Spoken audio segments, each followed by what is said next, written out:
So IDRA has just announced that they have an order for a 8,000-ton die casting machine placed by a leading global manufacturer for new energy vehicles. Tesla? Who else would be the leading global manufacturer? Yes, it's probably going to be Tesla. Wait, so how are they going to transport an 8,000-ton machine from Italy? Is there a plane that can carry that? It's not. It doesn't weigh 8,000 tons. You just said it weighs 8,000 tons. No. You just said that. 8,000 tons is the clamping force. So just like a crocodile has a bite force of like 3,700 pounds, but only weighs like 2,200 pounds. Crocodiles weigh 2,200 pounds? The biggest and strongest biting ones, apparently. So. Oh, I don't want to run into one of those. But basically, this gigapress can bite with the force of 42 blue whales stacked on top of each other. I thought Tesla already had a gigapress. Those were only measly 6,000-ton presses, which were used to make the rear body castings of the Model Y. This one is stronger and bigger.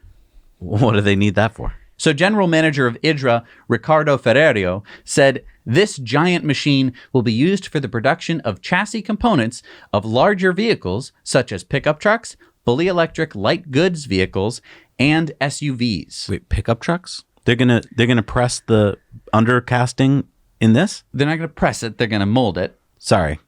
It's a press. I just keep saying press. It doesn't... A stamping machine. Oh, it molds. Well, that stamps. Okay. It's a molder. This press. Can we call it a molder? It's usually called a press. Damn. In the biz. In the press. But it molds. But it makes molds. It presses molds. It presses together sandwiches, paninis. It presses together to the two halves of a mold, and then you squirted a bunch of molten aluminum. I know, but what's the quickest way to say that? Molds. It molds. Okay, said that. Okay. All right. Okay. So it's going to mold the underbody parts of the Cybertruck. I don't know. Yes, of course it is. But the Cybertruck was supposed to be origami. It's supposed to be folded. Right, but I thought he said the body. So, I mean, it does make sense that basically you'd have a bunch of folded up pieces, but then you'd also need, parts for the battery pack or parts for, to attach the wheels onto. It's not necessarily just going to be like you fold it up and it's done. But if you think about it, there's no stamping.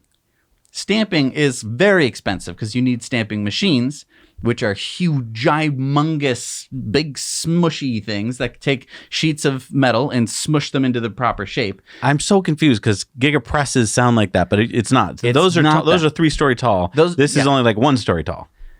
Like 1.5. Right. Yeah. I mean, this is a much smaller thing. It's going to be a lot cheaper, and you're going to be able to make the parts much cheaper. Instead of having to weld together a bunch of components, you just mold it all together.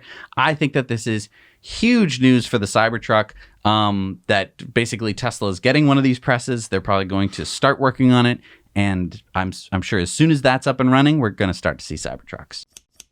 Hey everybody, thanks so much for watching Now You Know Clips. You can watch full episodes of Tesla Time News on Mondays and in-depths on Fridays. Just click the link down below to head over to the Now You Know channel.